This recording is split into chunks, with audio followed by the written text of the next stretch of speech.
নমস্কার বন্ধুরা, আজও চলে এসেছি নতুন একটা ভিডিও নিয়ে। আশা রাখছি আপনাদের সবার খুব ভালো লাগবে, আর সেই আশা নিয়েই কিন্তু আজ এসেছি।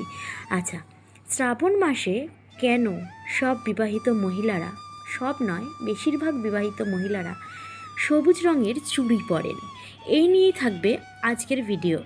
শ্রাবণে সবুজের সমারোহ, আর এই কারণেই শ্রাবণ মাসের সাথে সবুজের একটা নিবিড় সম্পর্ক রয়েছে।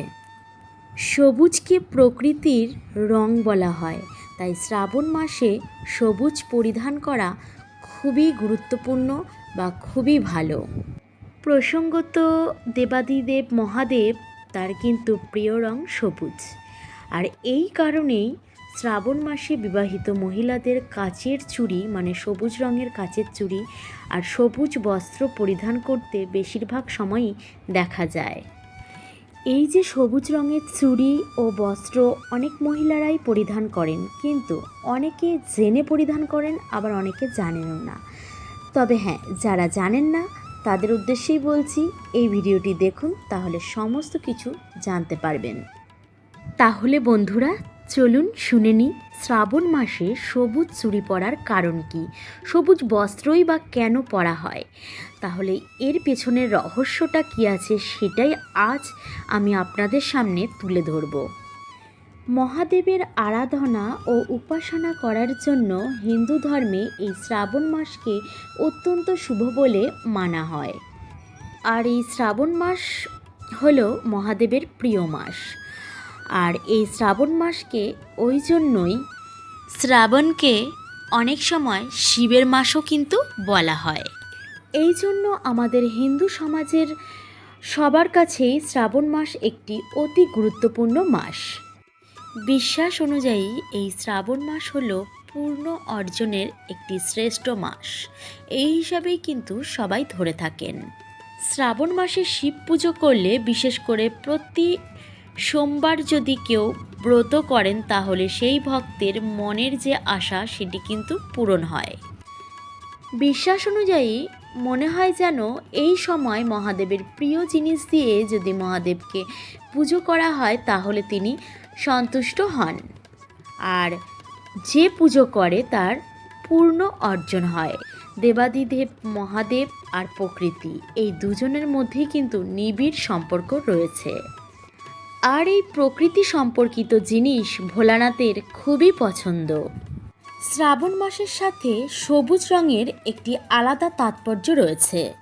পুরাণ মতে এই শ্রাবণ মাসকেই ভোলানাথের জন্মমাস হিসেবেও ধরা হয়।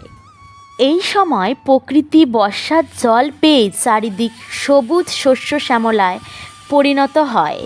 মহাদেবের আরেক নাম হলো পশুপতি।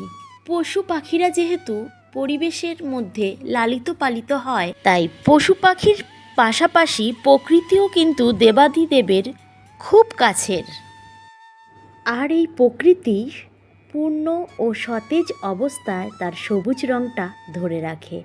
আর আমরা সবাই জানি সবুজ রং হচ্ছে পবিত্রতার রং, বিশুদ্ধতার রং। বিবাহিত মহিলারা মহাদেবকে সন্তুষ্ট রাখতে তার স্বামী ও সন্তানের মঙ্গলার্থে সবুজ রঙের চুড়ি ও সবুজ রঙের পোশাক পরিধান করে থাকেন। মনে করা হয় সবুজ রঙের চুড়ি পরলে স্বামীর আয়ু বৃদ্ধি হয়, আর স্ত্রীর প্রতি স্বামীর ভালোবাসাও বৃদ্ধি পায়। আবার বাস্তু বিশেষজ্ঞ যারা, তারা মনে করেন সবুজ রং খুব বেশি মাত্রায় পজিটিভ এনার্জি বহন করে নিয়ে আসে।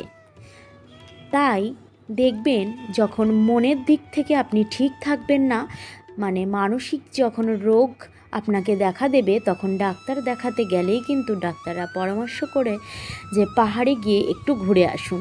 যেখানে সবুজের সমারোহ সব থেকে বেশি, সেখানেই কিন্তু ঘুরতে যেতে বলে।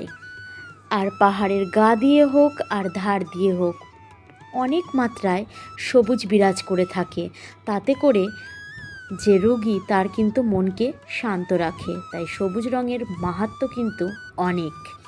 আর শ্রাবণ মাসে কাচের চুড়ি মানে সবুজ রঙের চুড়ি পরলে তাই ভীষণ ভালো হয় বলে মনে করা হয়।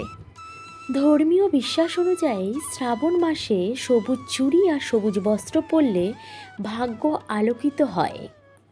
প্রকৃতির সবুজ রং যেমন মনকে শান্ত করে, তেমনি আপনি যদি আপনার বস্ত্র সবুজ রঙের পরেন তাহলে কিন্তু আপনার মনকে আরও বেশি করে শান্ত স্নিগ্ধ করে তুলবে।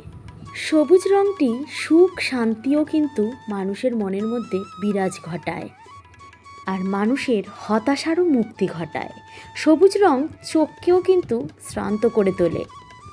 প্রকৃতির রঙও সবুজ আর প্রকৃতি জীবনের বার্তা বহন করে আনে। সনাতন ধর্মে সবুজ রঙের চুড়িকে সৌভাগ্যের প্রতীক হিসেবেও ধরে নেওয়া হয়।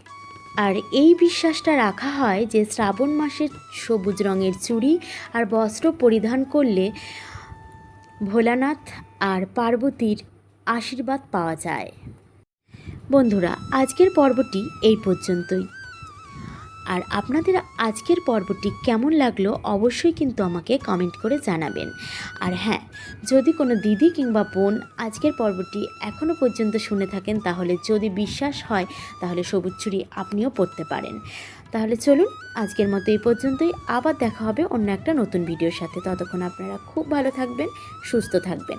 নমস্কার।